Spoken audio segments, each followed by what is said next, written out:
행복한 직분자, 풍요로운 직분자, 교회 직분을 제대로 이해하는 사람, 그리고 선한 청지기로 봉사하는 사람, 그리고 목회 협력자가 되는 사람.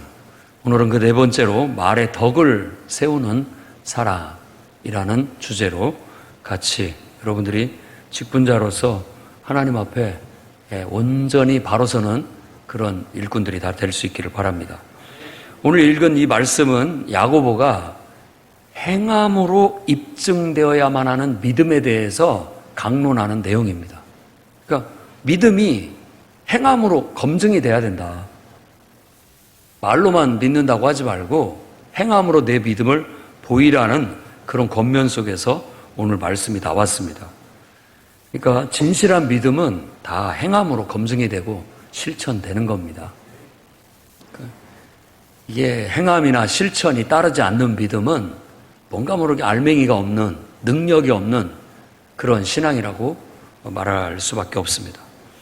특히 오늘 이 본문 말씀에서는 혀에 대한 올바른 사용을 강조하고 있습니다. 그러니까 제대로 하나님을 믿는 사람이라면 그 혀가 하나님의 도구로 쓰여져야죠. 그게 오늘 말씀의 핵심 가르침이라고 할 수 있습니다. 많이 선생 되지 마라, 선생이나 지도자 되지 마라, 이런 말에 여러분들이 묵상해서 적용한다고 하면 안 됩니다. 그게 본질이 아니에요. 정말로 우리 말은 신중하게 해야 되는데 이 말이 하나님의 도구로 쓰여질 수 있도록 그렇게 힘써야 된다는 걸 강조하고 있다는 걸 알아야 됩니다. 그래서 직분자가 바른 언어 생활을 항상 배우고 훈련하고 실천하는 그런 일꾼이 되어야 되겠습니다. 그 방법, 첫 번째, 일단 우리가 생각해야 할 건 말의 기능과 영향력을 이해할 필요가 있습니다. 말의 기능. 말은 의사소통을 위한 겁니다. 소통을 위한 거죠. 그러므로 말은 어떤 것을 이렇게 이제 우리가 상징화된 언어로 표현을 하게 되는데 그 표현 속에는 우리의 의도와 어떤 목적을 담고 있습니다. 그래서 그것을 이제 정보적 기능, 명령적 기능, 친교적 기능, 정서적 기능 이렇게 보통 네 가지로 분류를 합니다. 언어학자들이 정보, 명령, 친교, 정서 이렇게 네 가지의 말이 기능이 있다. 그렇게 얘기를 하는데 정보라는 것은 그냥 언어가 어떤 정보를 전달하는 겁니다. 소통을 하기 위한 거니까 내 정보, 내가 알고 있는 정보를 다른 사람한테 전달하는 그런 의도와 목표를 가지고 있습니다. 그러니까 바른 정보를 전달하는 게 중요하겠죠. 올바른 정보를 전달하려고 우리가 제대로 해야 됩니다. 쉽지 않은 일이에요. 여러분들은 국어 시간에 국어 점수를 얼마나 받으셨는지 모르겠습니다. 저는 기억해 보니까는 제가 학창시절 때 국어 점수는 좋았습니다. 몰라요. 국어 점수가 그냥 좋았어요. 그냥 딱 지문을 읽으면 뭐 말하려는지 조금 빨리 알아챌 수 있는 그런 능력이 조금 있었습니다. 왜 그런 능력이 생겼느냐? 중학생 때부터 맨날 그 어려운 성경을 읽었더니 그리고 성경 읽고 그거 갖고 이렇게 가르치고 이러다 보니까 그게 좀 생기더라고요. 딱 보면 무슨 의도로 뭘 말하려는지를 이렇게 읽어내는 게 좀 빠른 그런 게 형성이 되더라고요. 우리가 태어나면서부터 지금까지 국어를 배우고 말하고 있잖아요. 배울 게 뭐가 있냐라고 생각할지 모르지만 여러분, 우리가 정확히 말하기가 쉽지 않습니다. 내가 뭔가를 전달을 해야 되는데 그 전달을 정말 정확하게 말하는 게 그렇게 어려운지를 살면서 느낍니다. 왜냐하면 난 아무 생각 없이 말을 했는데 불구하고 말이 잘못 전달이 되는 경우도 있다라는 거예요. 내가 오해가 되도록 말을 하는 경우가 있죠. 제 단점이 있는데 말을 좀 비교적 짧게 하는 스타일입니다. 그러니까 똑같은 말을 막 여러 번 반복해서 부연 설명도 하고 막 충분히 설명을 하고 돌다리도 두들린 것처럼 제대로 알아들었는지 정확히 확인도 하고 막 충분하게 정보를 줘야 되는데 내가 좀 아껴서 뭐 말을 많이 하는 걸 좋아하지 않으니까 짧게 말을 하면 알아들을 거예요. 나는 충분히 알아들었으리라고 생각을 하는데 상대방은 충분한 정보를 못 얻어서 나중에 문제가 되는 경향들이 가끔 있는 거예요. 그러니까 이게 정보를 전달하는 거 이거 굉장히 중요한 문제인데 항상 우리 마음속의 의식을 정확하게 전달해야 된다. 이걸 의식하셔야 됩니다. 그리고 두 번째 기능이 명령적 기능인데 이건 말을 통해 듣는 이에게 어떤 행동을 요구하도록 요구하는 겁니다. 그러니까 의사소통을 하려면은 내 안에 정보도 전달을 해야지만 내가 상대방한테 원하는 요구를 정확히 요구하는 것도 필요한 거예요. 이걸 잘하는 게 말을 잘하는 거예요. 국어 점수 좋다고 해서 다가 아닙니다. 말을 잘해야 돼요. 상대방한테 내가 바라는 바를 정확하게 요구하는 것, 정확하게 말하는 것도 필요하다라는 겁니다. 그리고 세 번째는 친교적 기능이라고 할 수 있는데 말을 통해서 사실 친밀한 관계를 형성하게 되는 겁니다.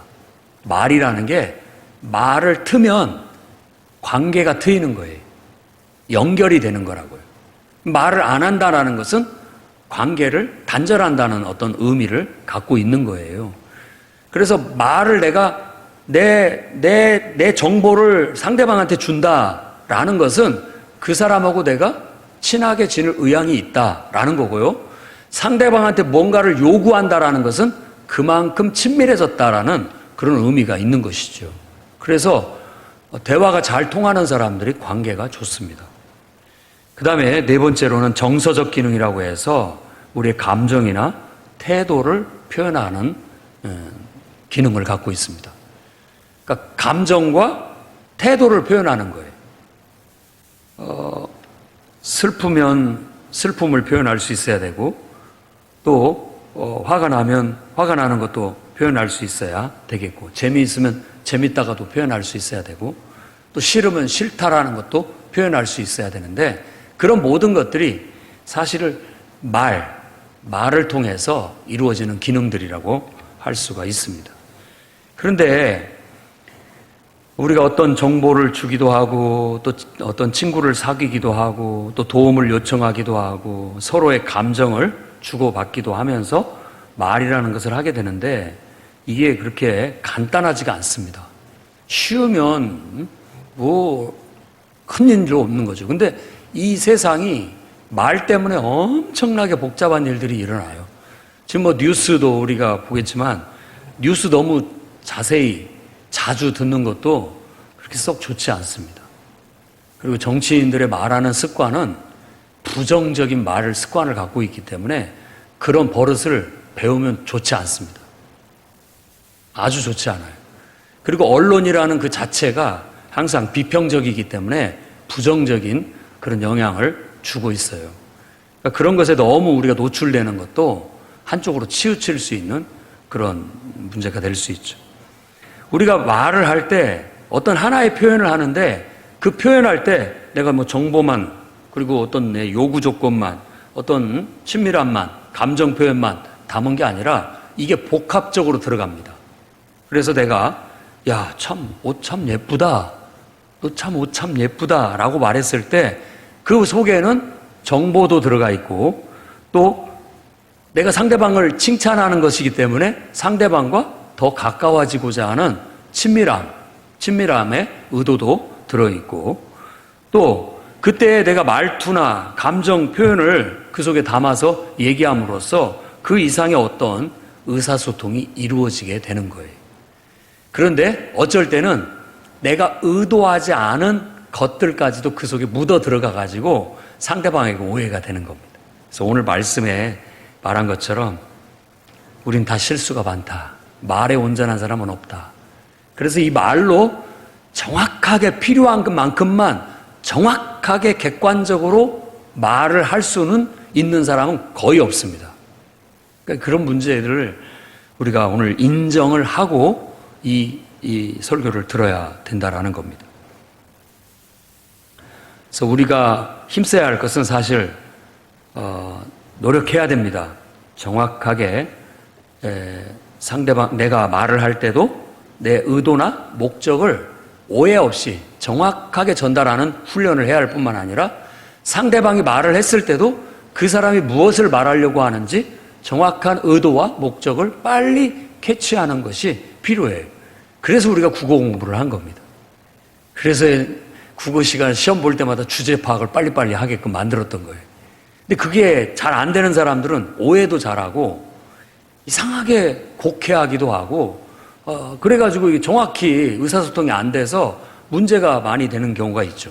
그러면 어찌 너는 말귀를 못 알아듣냐 이런 소리도 듣게 되고 진짜 너 말이 안 통한다 이런 말도 하게 되는 거예요. 그건 양자 간에 문제가 있을 수 있는 거예요. 내가 말을 잘 못했든지 아니면 상대방이 이해를 못했든지 둘 중 하나 아니겠습니까? 그 다음에 말의 영향력에 대해서 한번 깊이 생각을 해봐야 됩니다. 말이라는 것은 힘이 있습니다.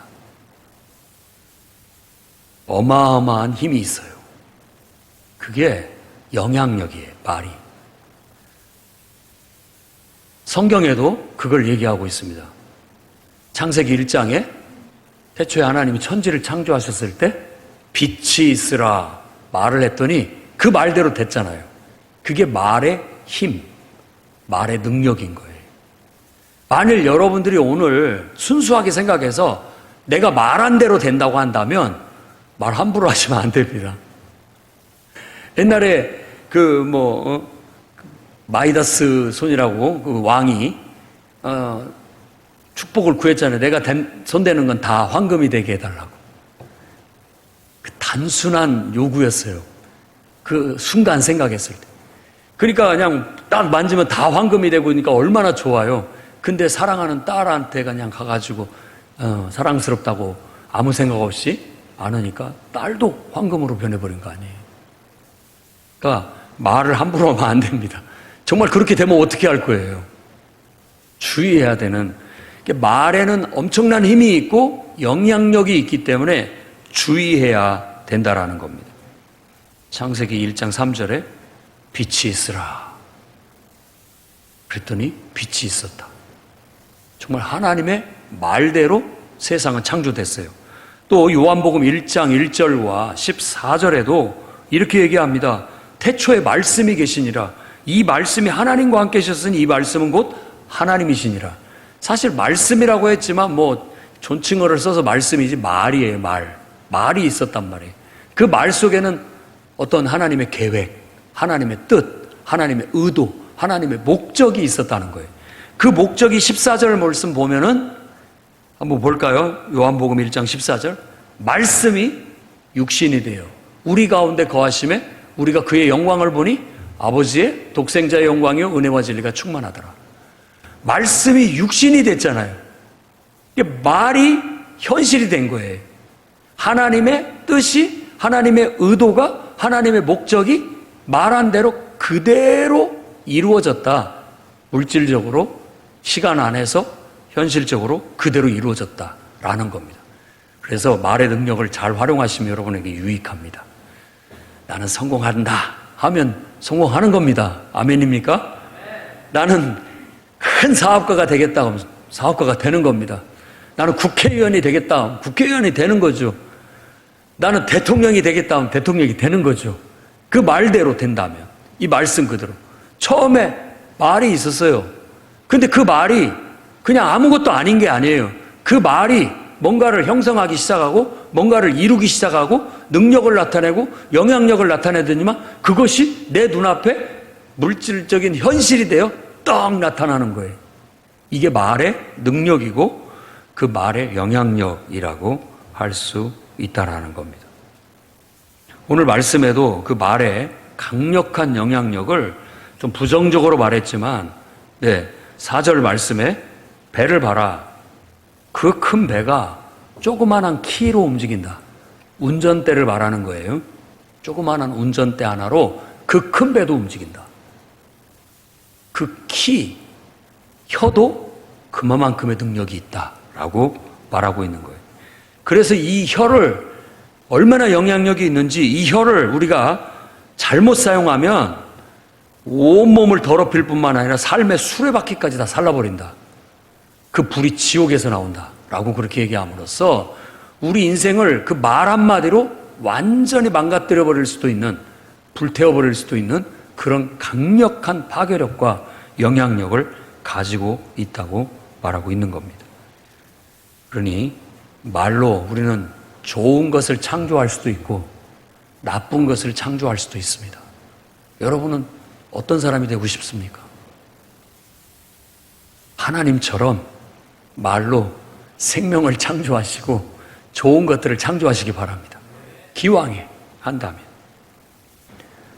우리가 하나님의 형상을 따라 지음을 받았기 때문에 사실 하나님께서도 그 창조성과 그 말을 통해서 하나님의 창조의 능력을 나타내신 것처럼 하나님의 형상을 닮은 우리 인간에게도 그 말의 능력을 주셨다고 볼 수 있습니다. 그럼 우리도 그 말의 능력을 사용할 수 있어야 되겠죠. 이제 잠언서 18장 20절 말씀 보면 사람의 입에서 나오는 열매로 말미암아 배부르게 된다라고 말하고 있고 21절에는 혀의 열매를 먹는다라고 말했어요. 그러니까 우리가 말한 대로 살아간다.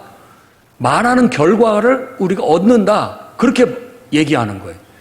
그렇다면 여러분 오늘부터는 진짜 이 말의 기능과 영향력을 제대로 이해했다면 이거 말 함부로 하면 안 되겠다. 이런 마음의 결단이 서야 됩니다. 그리고 기왕이면 좋은 얘기를 해야 되겠다. 그 말대로 된다고 했으니까. 그래서 여러분의 자녀가 말 안 듣고 그렇게 미우면 이 성공할로마 이렇게 말을 하셔야지 이 육실할로마 이렇게 말하면 안 됩니다. 이 대통령 될 놈아 네가 그러면 되겠느냐 이렇게 해야 말대로 된다고 하니까 정말 생각 있게 말을 해야 되겠고 신중하게 말을 해야 되겠다라는 겁니다. 그 다음에 두 번째 이제 이런 기본 지식을 가지고 말의 기능과 영향력을 우리가 이해했다면 우리 혀를 길들이는 방법을 배우고 훈련해야 되겠습니다. 여러분의 이 새치혀를 길들이고 훈련하십시오. 근데 오늘 말씀에 보면 2절에도 말에 실수가 많다. 그리고 또 쭉 말씀을 보면 뭐라고 얘기합니까? 말은 8절, 7절, 8절 보면 짐승 이런 것들은 길들이면 길들어지는데 혀는 길들이기가 너무 어렵다. 그렇게 얘기합니다. 길들이기가 너무 어렵다라고 그렇게 말합니다. 그렇지만 우리는 성경 말씀대로 재갈을 먹여야 됩니다. 그게 바로 통제한다는 뜻이에요. 말도 재갈을 먹여서 고삐를 물려가지고 통제를 하듯이 우리 이 똑같은 말도 우리 혀도 재갈을 먹여서 할 말 못할 말을 구분해서 할 수 있도록 통제해야 된다는 거예요. 그런데 여기서 길들일 수 없다라고 말하는 것은 우리가 스스로 통제 못한다 이런 뜻입니다. 그럼 어떻게 통제해야 되느냐? 하나님에 의해서만 통제된다. 하나님에 의해서만 통제된다라는 걸 말해주고 있는 거예요. 그래서 저는 사도행전 2장 4절 말씀을 좋아합니다. 저희가 다 성령의 충만함을 받고 성령의 말하게 함을 따라 다른 언어를 말하기 시작하니라. 성령의 말하게 함을 따라 말하면 길들여지는 겁니다. 그러니까 내가 내 말을 길들이는 게 아니라 하나님이 내 혀를 사용하도록 순종하는 거. 이게 길들이는 거고 나를 훈련하는 그런 것이 될 수 있다는 것이죠. 또 로마서 8장 14절을 보면 무릇 하나님의 영으로 인도함을 받는 사람은 곧 하나님의 아들이다. 하나님의 영이 나를 인도하면 내 혀를 이끌면 나 하나님의 자녀가 되는 거예요. 그리고 골로새서 3장 17절에는 또 무엇을 하든지 말에나 이르나 주 예수의 이름으로 하고 그를 힘입어 하나님 아버지께 감사해라. 그렇게 얘기합니다. 말 예수 이름으로 해라. 예수 이름으로. 예수님을 믿는 믿음. 원래 예수 이름으로 하라는 말은 예수 이름으로 일어나라. 예수 이름으로 앉으라. 이런 식으로 갖다 붙이라는 뜻이 아니라 예수님을 믿는 믿음 안에서 말을 하라는 겁니다. 믿음 바깥에서 하면 그건 다 길들여지지 못한 정말 지옥불에서 나오는 불의의 세계가 되고 마는 거예요. 누구든지 여러분 스스로가 말하고 싶은 대로 말하면 그 혀는 불의의 세계가 되고 맙니다. 그것은 지옥불에서 나와서 결국은 쉬지 아니하는 악이요 죽이는 독이 가득하게 될 겁니다. 그러나 내 말이 하나님에 의해서, 성령에 의해서, 하나님의 진리에 의해서 입각해서 나오게 된다면 그건 훈련되지게 되는 거예요. 그래서 혀를 길들이는 방법 첫 번째는 모든 말이 하나님에게서 나오도록 훈련하시기 바랍니다. 자, 이건 마태복음 12장 31절부터 37절 말씀을 가지고 설명을 해보도록 하겠습니다. 마태복음 12장 31절 그러므로 내가 너희에게 이르노니 사람에 대한 모든 죄와 모독은 사하심을 얻되 성령을 모독하는 것은 사하심을 얻지 못하겠고. 자, 이 원리를 잘 이해해야 됩니다. 사람에게 한 모독, 사람한테 하는 것들은 그 용서가 돼요. 근데 성령을 거스리는 건 용서가 안 됩니다. 그러니까 내가 지금 이 설교자가 하는 말이 하나님의 성령에 의해서 하는 말이면 여러분 거역할 수 없습니다. 그건 하나님의 말이기 때문에, 하나님의 권위를 가진 말이기 때문에 그 말을 거역하는 것은 곧 하나님을 거역하는 것이 되겠죠. 근데 인간, 이 목사의 말이라고 생각한다면 그건 괜찮아요. 나도 실수가 많은 사람이고 나도 부족한 사람인데 똑같은 사람일 뿐인 거예요. 나한테 대해서는 좀 그렇게 해도 되는 것이죠. 그러나 내가 하나님의 권위로 말하고 하나님의 성령으로 말한다면 여러분은 나에게 복종하는 것이 아니라 하나님 말씀 앞에 아멘하고 하나님 말씀을 따르는 겁니다. 그게 신앙인 것이죠. 그래서 우리가 말할 때에도 우리 성도들은, 이제 하나님의 일꾼된 직분자들은 적어도 성령 충만함 속에서 이게 하나님께로부터 온 것인지 내 생각인지를 구분할 줄 알아야 됩니다. 그렇죠. 그리고 나의 말도 구분을 해야 되지만 다른 사람을 통해서 들려지는 말도 저게 하나님께로부터 나온 말인지 사사로운 인간의 생각에서 나온 말인지를 구분해서 받아들여야 됩니다. 사사로운 인간의 말이라면은 내가 그렇게 심각하게 받아들이지 않아도 되겠지만 무시할 수도 있는 거지만 그것이 하나님의 성령의 감동 속에서 하나님이 하시는 말씀이라면 그게 어린아이가 하는 말이라 할지라도 아멘으로 받고 정말 두렵고 떨리는 마음으로 그 말씀을 순종해 나가야 되는 겁니다.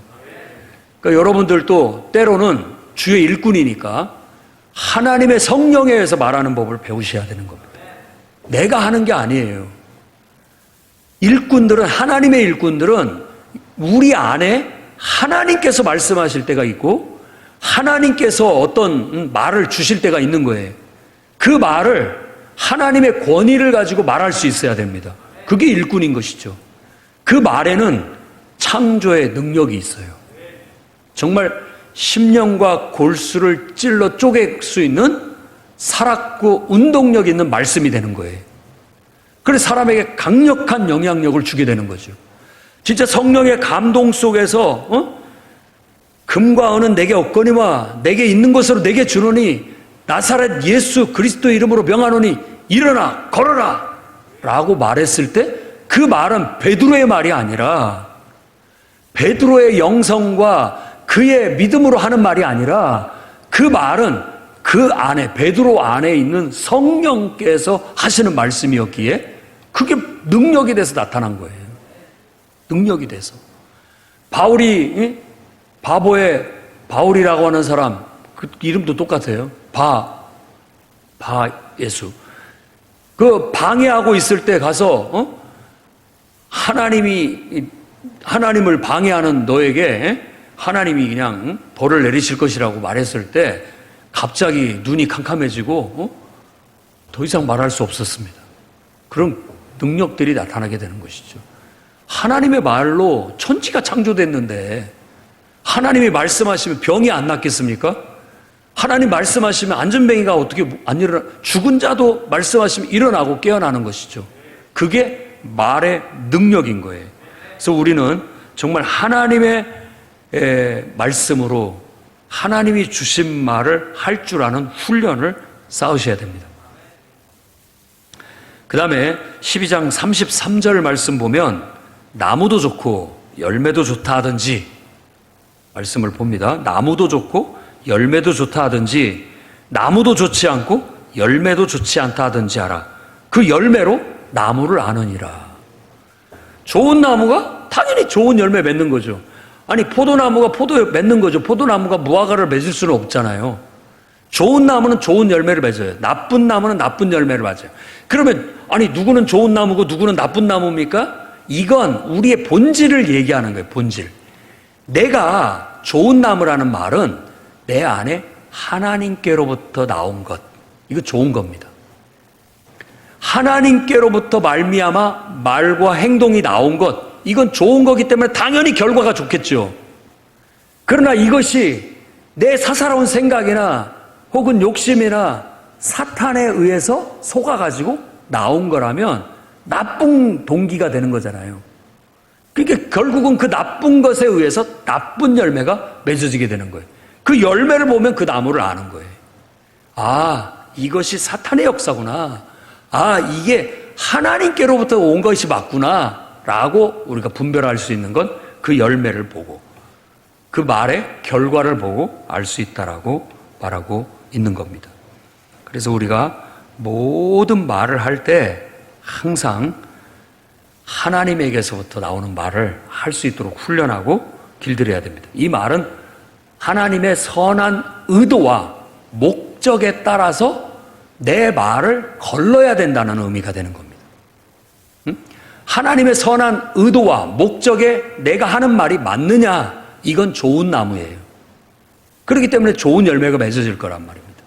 그러나 하나님의 선한 의도나 목적에서부터 빗나간 말을 하게 됐을 때는 육신적이고 인간적이고 마귀적인 것이 돼서 좋지 않은 결과를 가져오게 될 겁니다.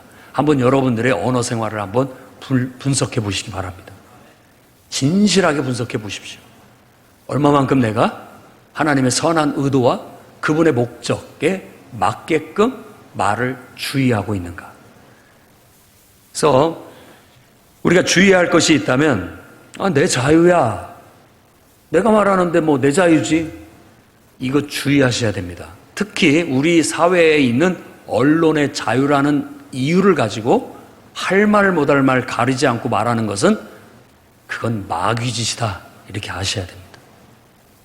유튜브에서 언론의 자유라고 해서 법망을 피해가지고 근거도 별로 없고 정확하지도 않은 그저 돈벌이에 혈안이 돼가지고 막 자극적이고 아주 거칠은 표현을 써가면서 말을 해서 뭔가를 얻어내려고 하는 이건 아주 악한 겁니다. 자유를 악용하는 것이죠. 여러분들이 만일 나도 언론의 자유가 있어. 말할 자유가 있어. 누구든지 말할 자유가 있어. 내가 내 말을 한다는데? 뭔 상관이야? 라고 말할지 모르지만 그 말은 사탄이 주는 말이에요. 속아서는 안 됩니다. 우리 성도들은 그런 사람들이 아니에요. 우리는 하나님의 선한 의도와 하나님의 목적에 맞지 않은 말은 가려서 안 합니다. 안 합니다. 아무리 입이 근질근질하고 막 말하고 싶어도 우리는 하나님의 의도와 목적에 맞지 않은 말은 안 합니다. 하나님에게 영광이 되지 않고 하나님의 뜻에 부합되지 않은 말은 가려서 안 한다라는 겁니다. 이게 우리가 길들여야 할 훈련입니다. 철저히 길을 들여야 됩니다. 그리고 농담이었어. 뭐 크게 생각하지 마. 야, 잊어버려. 이런 말들을 주의하셔야 됩니다. 신중하지 못하게 말하는 거잖아요. 우리는 기도하면서 사실 이게 하나님의 선한 의도와 목적에서부터 나온 말인지를 가려서 심사숙고해서 말을 해야 되는데 그냥 아무 생각 없이 내던지거나 또 또 내 막 기분 나쁜다고 해서 내가 또 막 내 감정에 사로잡혀서 막 내 던지고, 에이, 농담이야, 잊어버려. 잊혀집니까? 말이 능력이 있다고 했잖아요. 영향력이 있는데. 그리고 잊어버리라는데, 나도 잊어버리고 싶지. 근데 계속 생각나는데 어떻게 해요?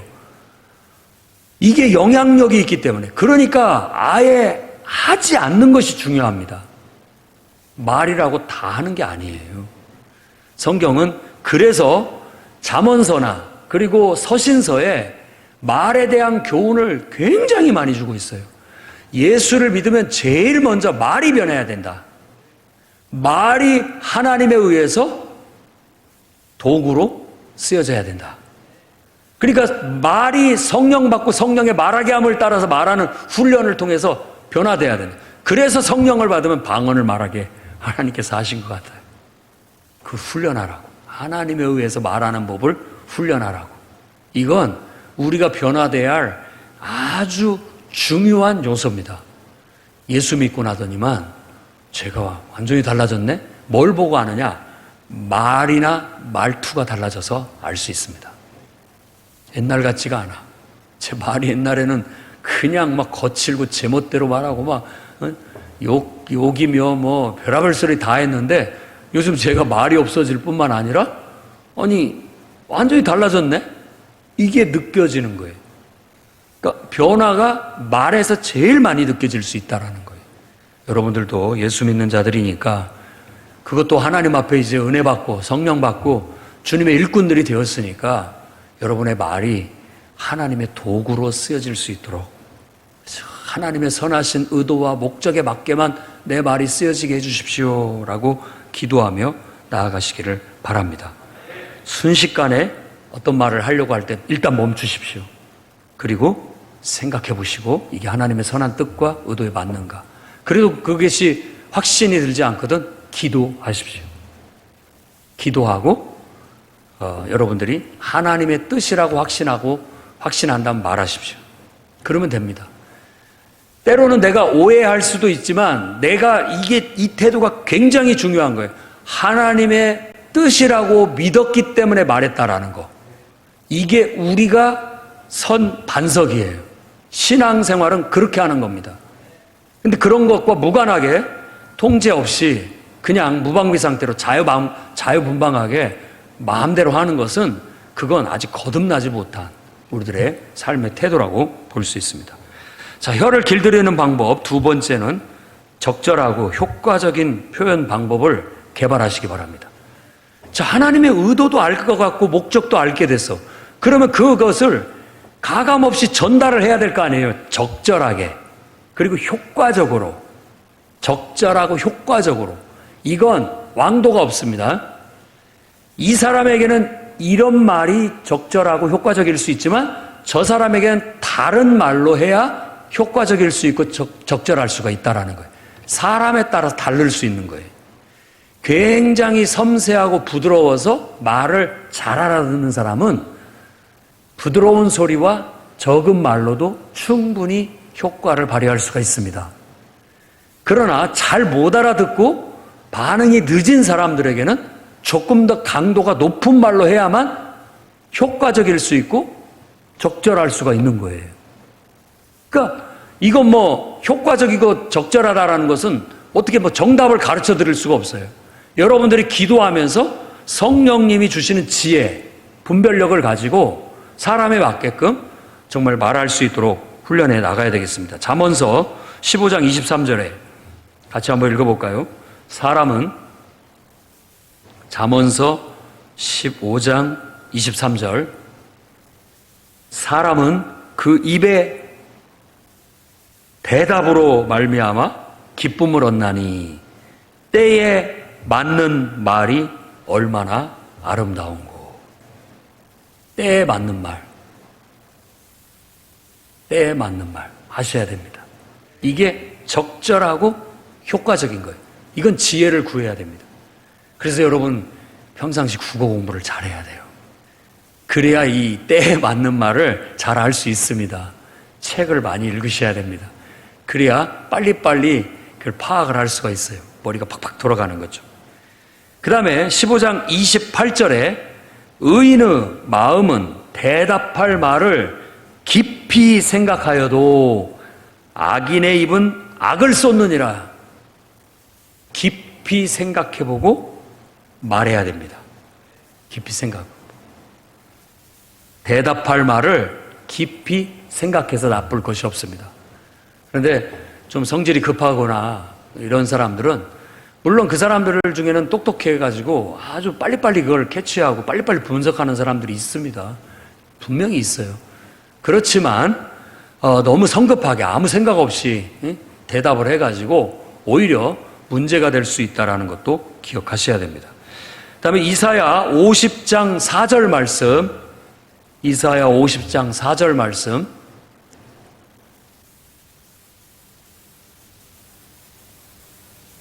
같이 한번 읽어보겠습니다. 주 여호와께서 학자들의 혀를 내게 주사 나로 공고한 자를 말로 어떻게 도와줄 줄을 알게 하시고 아침마다 깨우치되 나의 귀를 깨우치사 학자들 같이 알아듣게 하시도다. 예, 학자들의 혀. 학자는 많은 정보를 탐독하고 분석하고 거기에서 정말 객관적인 어떤 답을 찾아내는 사람들입니다. 그래서 그냥 쉽게 나오는 게 아니에요.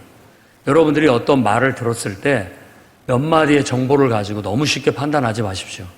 충분한 정보가 필요합니다. 더 정보를 요구하셔야 되는 거예요. 그래? 좀 더 자세히 알고 싶은데? 더 구체적으로 좀 얘기해 줄래? 충분히 들어보고, 내가 다른 사람한테도 한번 물어볼게. 할 수 있어야 되는 겁니다. 그래야 실수가 없는 거예요. 그런데 한 사람 얘기만 널름 듣고 갑자기 흥분해가지고 그거에 대해서 판단하고 결정 내리고 말해버리면 실수할 확률이 높아지게 되는 것이죠. 그러니까 이건 적절하지 못하고 또 효과가 떨어지게 되는 거죠.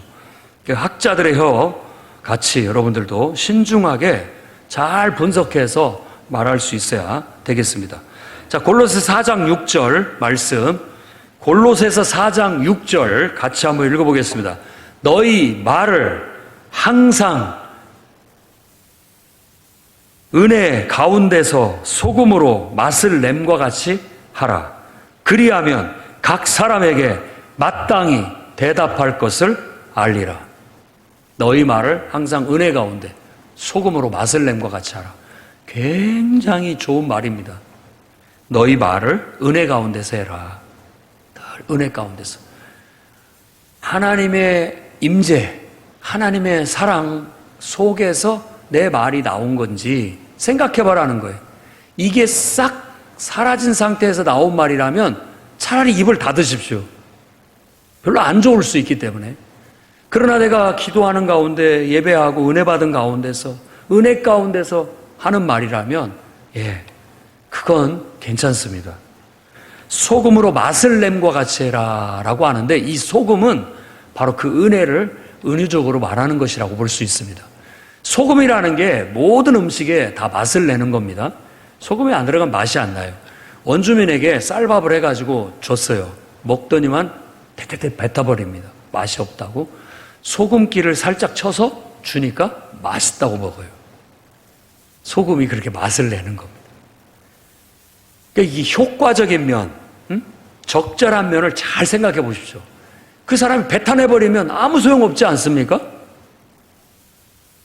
아무리 내가 말을 잘했고 또 뭐 아무리 힘을 줘서 얘기했어도 그 사람이 들어먹지를 않고 뱉어내버린 다음에 효과적인 것에 떨어지는 거고 적절치 못한 거잖아요. 어떻게 하면 저 사람이 알아들을 수 있고 받아들일 수 있고 어떻게 하면 반응하게 만들 것인가, 그것을 연구해서 적절하게 해야 되는 거예요. 그러려면 소금으로 맛을 조절해야 됩니다. 아까 말했던 것처럼 이 사람이 싱거운 것을 선호하는 사람이라면 싱겁게 처방을 해서 효과를 내리시기 바랍니다.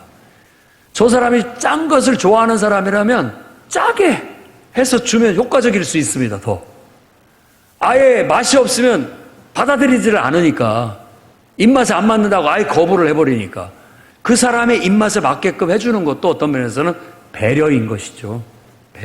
배려라고 볼 수 있는 거죠.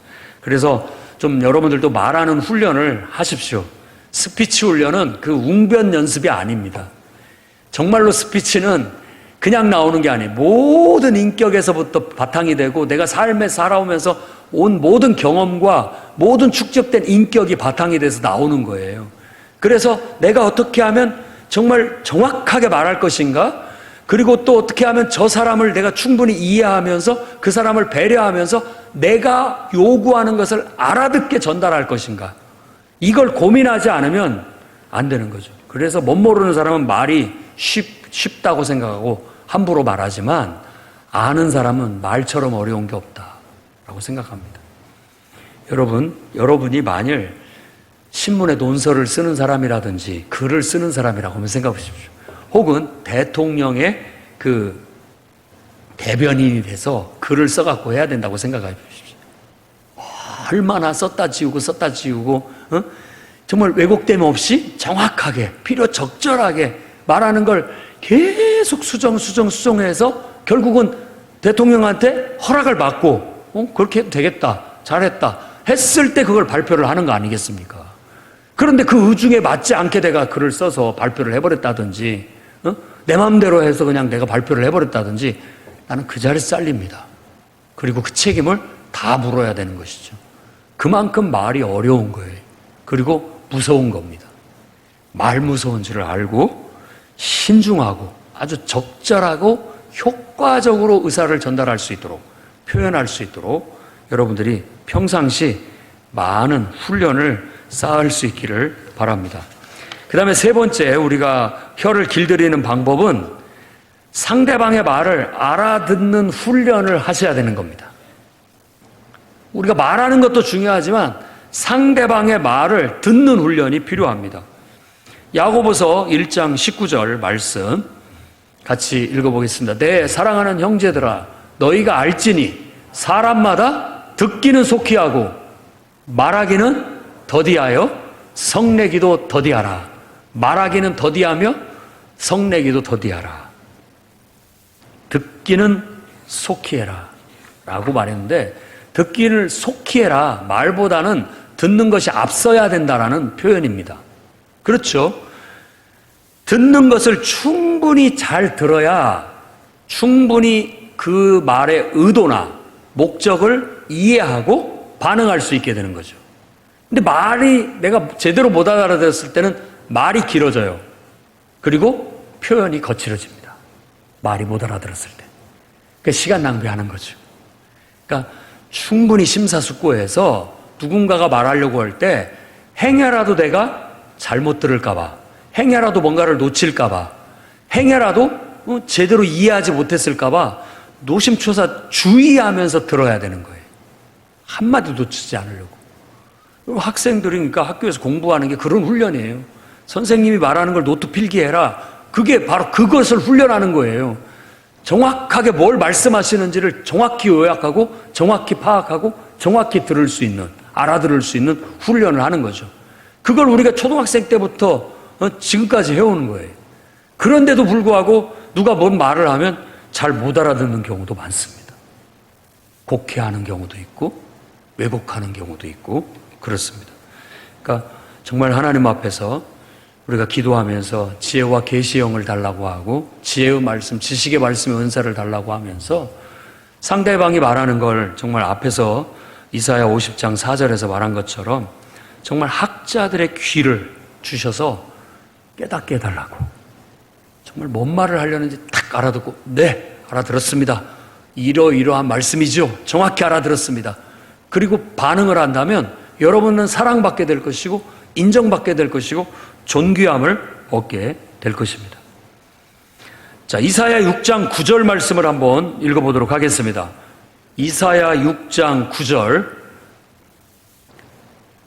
여호와께서 이르시되 가서 이 백성에게 이르기를 너희가 듣기는 들어도 깨닫지 못할 것이요 보기는 보아도 알지 못하리라 하여. 이 백성들이 듣는데 깨닫지를 못하고 봐도 알지를 못해요. 답답하죠. 얼마나 답답하겠습니까? 지금 하나님과 하나님의 백성이 지금 그런 상태예요. 의사소통이 안 돼요. 소통이 안 돼. 하나님의 의도나 하나님의 뜻, 하나님의 목적을 이 백성들이 못 알아먹어요. 그 얼마나 속이 탑니까? 답답하고. 그러면서 계속 곁길로 가는 거예요. 어그러진 길로. 이 문제가 되는 것이죠. 그러면 결국은 분노가 일어나게 되고 그걸로 인하여 큰 사단이 일어나게 되는 겁니다. 우리 인생에도 그런 일이 없도록 철저히 우리가 말하는 훈련, 그리고 또 정말 잘 알아듣는 훈련, 이게 열심히 해나가야 되겠습니다. 무엇보다도 말하는 훈련이나 알아듣는 훈련의 핵심의 원리는 그 말 속에 하나님의 의도나 목적 읽어내는 것, 정확히 읽어내는 게 필요합니다. 그렇게 그것을 담아서 말할 수 있어야 되고 또 그것을 해석할 수 있어야 돼요. 어떤 사람이 말을 했을 때 비본질적인 것에 너무 집착하고 말꼬리 잡지 말고요. 이 말꼬리를 잡는다는 게 비본질적인 것을 가지고 얘기를 하는 거예요. 예를 들어, 야, 좀 일찍 좀 다녀! 라고 했을 때, 네, 알았습니다. 일찍 다음부터는 오겠습니다. 일찍 오라는 말씀이죠. 일찍 다니겠습니다. 하면 끝나는 문제인데, 그런데 왜 자꾸 기분 나쁘게 말씀을 하세요? 이건 꼬리를 잡는 거예요. 뭔 말을 하려는 요지, 의도, 목적을 받아들이려고 하지 않고 다른 주변의 비본질적인 걸 갖고 트집을 잡고 있는 거이기 때문에 이런 것은 악의적인 겁니다. 말할 줄을 모르는 사람이에요. 아주 어리석은 사람입니다. 본질을 빨리 캐치해야 돼요. 누군가가 거칠게 얘기하고 뱅뱅 돌려서 얘기하고 별의별 소리를 다 하더라도 우리는 빨리 캐치를 해서 이런 걸 나한테 바라는군요 라고 빨리 알아채면 그 사람이 더 이상 말을 길게 할 이유가 없습니다. 정확하게 말할 줄 알고 알아들을 줄 아는 훈련을 하시기를 바랍니다. 자, 이제 마지막으로는 우리 혀로 저지르기 쉬운 10가지 죄에 대해서 우리가 주의하자라는 취지의 말씀을 드리고자 합니다. 이건 저의 말이 아니라 이 10가지는 말의 능력이라는 책에 나온 얘기입니다. 로버트 모리스라는 목사님이 쓴 책인데 베다니 출판사에서 나왔습니다. 여러분들도 한번 사서 봐도 도움이 될 수 있으리라 생각됩니다. 맨 먼저 얘기하는 첫 번째, 거짓. 거짓은 버려야 됩니다. 그리고 진실을 말해야 됩니다. 지나친 과장, 거짓입니까? 아닙니까? 지나친 축소, 딱히 거짓이라고 하기는 뭐한데 조심해야 됩니다. 이것도. 할 수만 있으면 진실되게 말을 할 필요가 있어요. 기면 기고 아니면 아닌 거지 그걸 너무 과장하려고도 너무 축소하려고도 왜냐하면 그것 때문에 오해의 소지를 줄 수 있기 때문에 그렇습니다. 오해의 소지를 줄이도록 할 수만 있으면 진실되게 아까도 얘기한 것처럼 정확한 정보를 줄 수 있도록 노력해야 되고 혹시라도 오해할 것이 조금 느껴진다면 돌다리도 두들기라는 말처럼 더 충분한 정보를 줘야 됩니다. 내가 만일 상대방이 말하는 게 조금이라도 미심쩍고 내가 좀 이해를 덜 했다라고 생각된다면 죄송한 말씀입니다만 다시 한번 설명해 주십시오. 구체적으로 말씀해 주십시오. 이렇게 요구를 해야 됩니다. 그냥 넘어가면 안 되는 거예요. 그건 부끄러운 것이 아니에요. 절대 부끄러운 것이 아니에요. 내가 만일 그것을 제대로 못 알아들음으로써 더 큰 문제가 발생하는 것보다 훨씬 더 지혜로운 처사인 거예요. 반드시 군대처럼 하는 게 제일 좋죠. 복명목장. 정확히 그 사람이 말한 것을 내가 또다시 말함으로써 제대로 알아들었는지를 상대방한테 알려주는 거. 그러면 의사소통은 완벽하게 될 수 있는 것이죠. 근데 이런 것들을 흐지부지 하다 보니까 오해도 많고 그것 때문에 분란도 많이 생기는 경우가 많습니다. 잠언서 6장 17절부터 19절에는 교만한 눈과 거짓된 혀와 무지한 자의 피를 흘리는 손과 악한 계교를 꾀하는 마음과 빨리 악으로 달려가는 발, 거짓을 말하는 망령된 증인과 형제 사이를 이간하는 자니라. 하나님이 싫어하는 자를 이렇게 묘사하고 있는 겁니다. 하나님이 싫어하는 것이 이런 것들이다 해서 거짓된 혀를 말하고 있다는 걸 아셔야 됩니다. 우리 성도들은 정말 우리 안에 하나님을 품었기 때문에 하나님의 진실함이 있어야지 이 거짓이 들어오면 안 되는 겁니다. 가능한 한 우리가 꾸밈 없이 있는 그대로 말할 수 있는 그런 노력이 필요합니다. 자, 두 번째로는 다툼이 아니라 화합을 이뤄나가시기 바랍니다. 이건 어리석은 변론을 피하라는 교훈도 이 속에 포함이 됩니다. 다툼은 쓸데없는 변론을 일삼는 거예요. 여러분, 정말 그것이 하나님 앞에서 죄의 문제라면 우리는 심각해야 됩니다. 하지만 그게 별 그렇게 중요하지 않은 방법의 문제고 이래도 괜찮고 저래도 괜찮은 문제라면 그거 갖고 네가 옳니 내가 옳니 어떤 게 더 낫니 이런 거 갖고 쓸데없이 변론하는 것은 그렇게 지혜로운 것은 안 됩니다. 차라리 먼저 된 사람이나 누가 좀 자기 입장에서 봤을 때 상대방을 존중하는 마음으로 이번엔 그렇게 합시다 해주는 것이 훨씬 은혜롭고 좋은 거예요. 그럼 다음에는 또 그 사람도 한번 양보를 받았으니까 다음에는 그러면 그건 집사님 뜻대로 합시다 이렇게 할 수 있는 거 아니겠습니까? 서로 그런 면에 있어서는 따지고 변론할 이유가 없어요. 야고보서 3장 14절에서 말하고 있습니다. 너희 마음속에 독한 시기와 다툼이 있으면 자랑하지 말라. 진리를 거슬러 거짓말하지 마라 라고 그렇게 말하고 있습니다. 16절에는 시기와 다툼이 있는 곳에는 혼란과 모든 악한 일이 있음이라. 이 시기와 다툼이라고 얘기를 하는데 그냥 내가 하고 싶은 대로 하고 싶은 거예요. 내 생각대로. 왜 네 마음대로 하려고 해? 난 내 마음대로 하고 싶어. 이런 시기, 그것이 결국은 서로 양보하지 못하면 다툼으로 이어지게 돼서 괜한 그 어떤 에너지를 소비할 수밖에 없습니다. 그래서 디모데후서 2장 23절에는 어리석고 무식한 변론을 버려라. 이에서 다툼이 나는 줄 알리라. 싸울 것 갖고 싸우셔야 됩니다. 싸울 것 갖고 싸우고 정말로 의미가 있는 걸 갖고 의견을 서로 개진하고 토론을 해야 할 필요가 있는 겁니다. 토론할 가치도 없는 것 같고 우리가 토론할 필요는 없습니다. 그러나 충분히 토론할 가치가 있는 것은 충분한 토론을 하고 결정이 나면 서로 마음을 합해줘야 됩니다.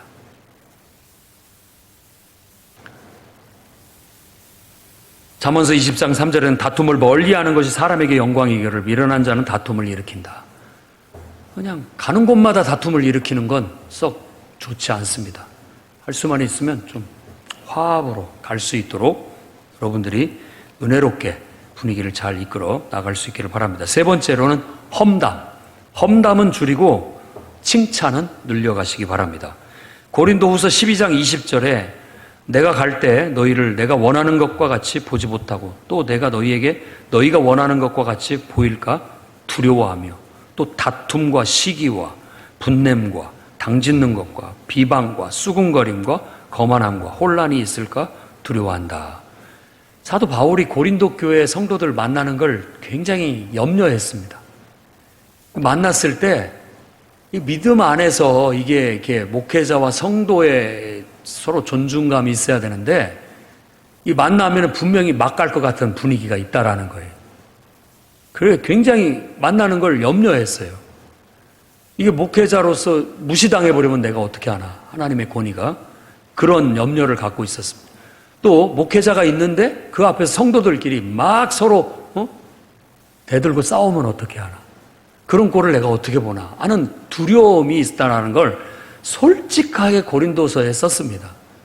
고린도서는 굉장히 육신적인 그런 어떤 면들이 많이 나타난 성경이라고 볼 수 있어요.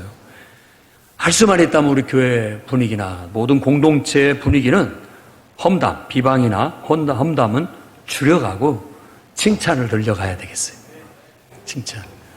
이번 정교회 수련회 때 정말 좋았습니다.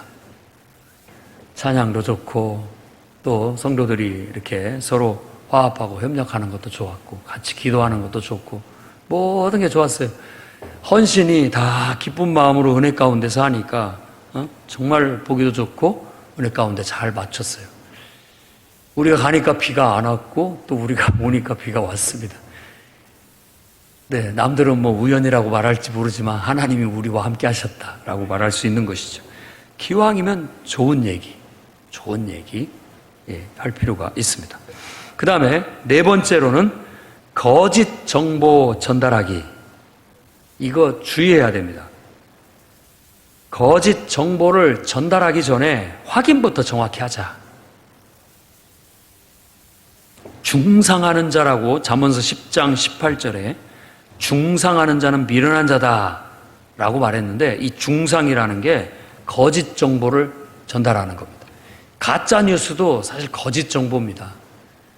어떤 자기가 알고 있는 어떤 사실을 가지고 추론을 해서 확대하는 거예요. 반절만 진짜인 것이죠. 그리고 그것은 자기 해석이 덧붙여진 거기 때문에 거짓 정보가 될 수가 있는 겁니다. 하나님을 믿는 사람은 신실해야 되기 때문에, 믿음을 줘야 되기 때문에 이런 문제를 쉽게 생각하면 안 됩니다. 그건 미련함을 드러내는 거예요. 잠깐만, 정확히 좀 따져보자. 이렇게 해야 될 필요가 있습니다. 어떤 사람이 담임 목사를 찾아와서 목사님, 모 아무개 집사님이 담배 피더라고요. 제가 그걸 봤습니다. 가만두셔야 되겠습니까? 그래서 담임 목사님이 알았습니다. 그러면 이번 주일날 당회를 소집할 테니까 집사님 오시고 그 당사자 와서 정확히 따져봅시다. 어떻게 됐겠습니까? 그 집사님이 그렇게까지 하실 필요는 없고요 하고 물러갔다고 합니다. 자기가 말한 것에 대해서 책임은 져야 되는 거예요. 책임은. 근데 물론 그것이 자기가 봤다고도 할 수 있고 정확할 수도 있는 문제일 수 있어요. 그렇기 때문에 좀 신중할 필요는 있다라는 걸 아셔야 됩니다. 그래서 어떤 얘기를 들었을 때 그냥 혹 하고 믿지 마시고, 너무 거기에 반응을 빨리 하지 마시고 정확히 알아본 후에 다시 생각해 보겠습니다. 이런 것들을 해봐야 되고, 정말 그렇다면 그 당사자하고 제가 한번 물어보겠습니다. 이런 것들을 해서 정확한 정보를 얻어낼 필요가 있는 것 같습니다. 만일 시편 140편 11절 말씀처럼 악담하는 자는 세상에서 굳게 서지 못하며 포악한 자는 재앙이 따라서 패망하게 하리라. 결국 이런 사람들은 결국 욕먹게 되고 패망을 당할 수밖에 없다라고 말합니다. 다섯 번째는 비밀 누설하기 좋아하는 입을 딱 막으십시오. 이건 정말 우리의 본성이에요. 야, 너만 알아. 이미 너만 알아가 모두가 다 아는 사실이 될 수 있습니다. 제발 너만 알라고 하지 마시고, 이 비밀이라고 말했을 때는 누군가가 여러분 앞에 와서 목사님만 아십시오, 너만 알아라 라고 하면 정말 이게 나만 알아야 할 일이라면 나는 듣고 싶지 않다, 이렇게 거부하셔야 됩니다. 그게 지혜로운 거예요. 왜냐하면 내가 그 비밀을 지켜줄 자신이 없다. 그렇기 때문에 난 너무 부담스러우니까 나한테 말하지 마라. 나도 모르고 싶다. 돌려보내야 되는 겁니다. 그리고 정말로 비밀을 내가 알게 됐거나 듣게 되었을 때 그걸 비밀로 지켜달라고 하고 약속을 했다면 무덤까지 가시는 게 신실한 겁니다. 자기 부인한테도 말하지 말아야 되고 누구의 게임에도 넘어가지 말아야 됩니다. 끝까지 몰라야 되고 말하지 않아야 됩니다. 그게 신실함이죠. 잠언서 11장 13절에는 두루다니며 한담하는 자는 남의 비밀을 누설하나 마음이 신실한 자는 그것을 숨기느니라. 숨겨주는 겁니다. 이게 지혜가 필요해요. 지혜가 필요해요.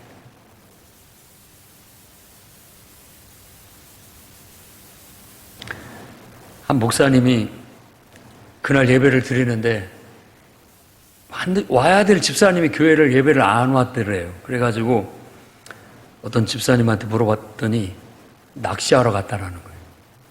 그 순간 화가 팍 나더래요. 응? 낚시 가가지고 말이야 다리나 탁 부러져가지고 하면 좋겠다.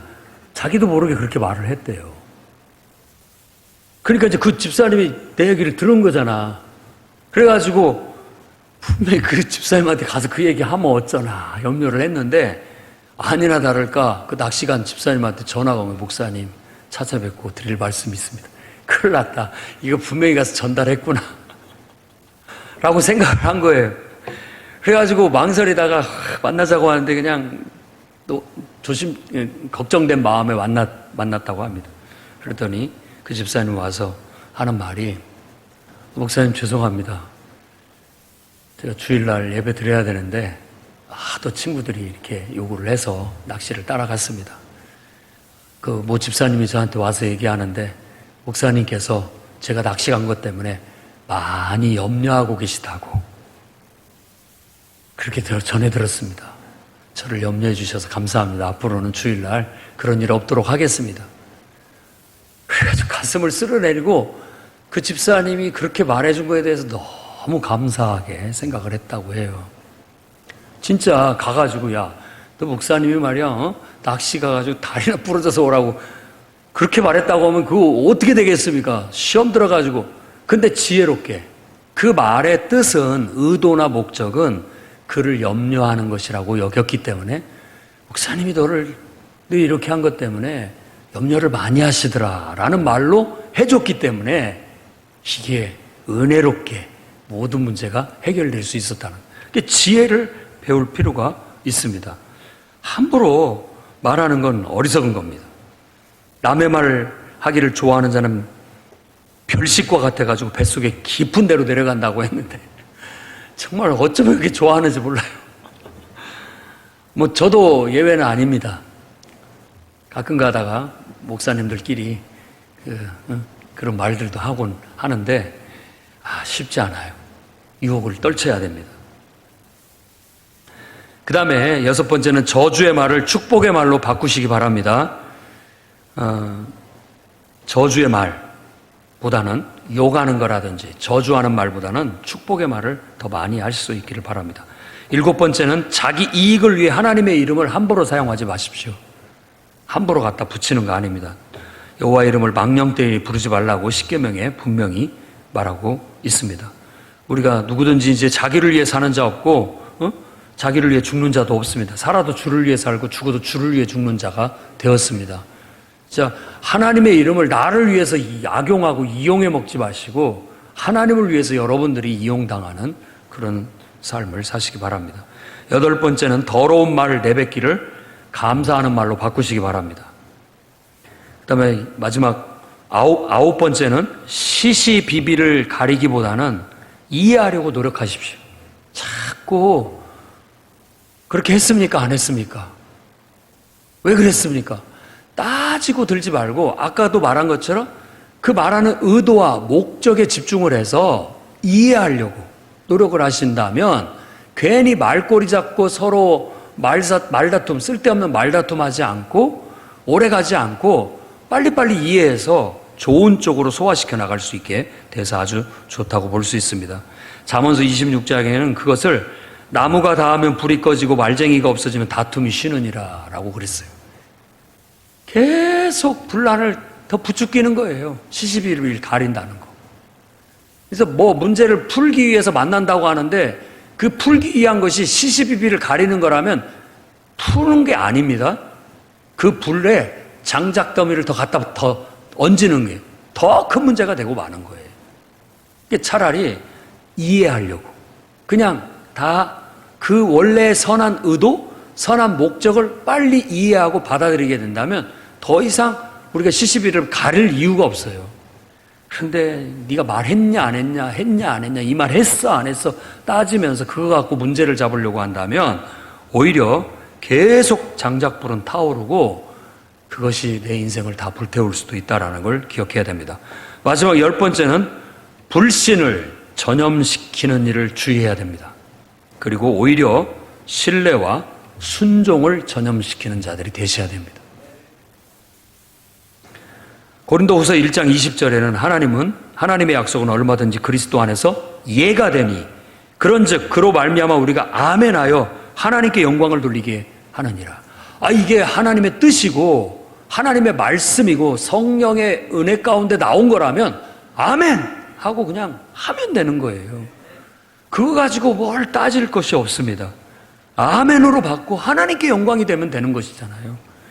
그래서 그런 믿음과 신뢰, 그런 순종이 분위기가 이렇게 전염이 돼야지, 왜 그렇게 하는데요?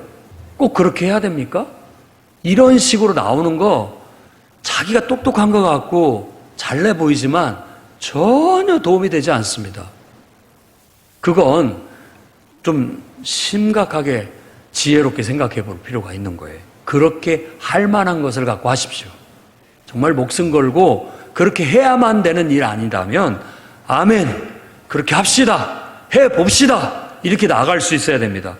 마태복음 19장 26절에는 예수께서 그들을 보시며 이르시되 사람으로서는 할 수 없으나 하나님으로서는 다 하실 수 있느니라. 아멘. 이게 하나님께로부터 나온 것이면 불가능해 보여도 해봅시다, 순종합시다, 한번 나아가 봅시다. 하나님이 도우신다면 못할 게 뭐가 있겠습니까? 이런 믿음의 분위기가 형성이 될 수 있도록 이걸 전염을 시켜야 되는 거예요. 이거 안 됩니다.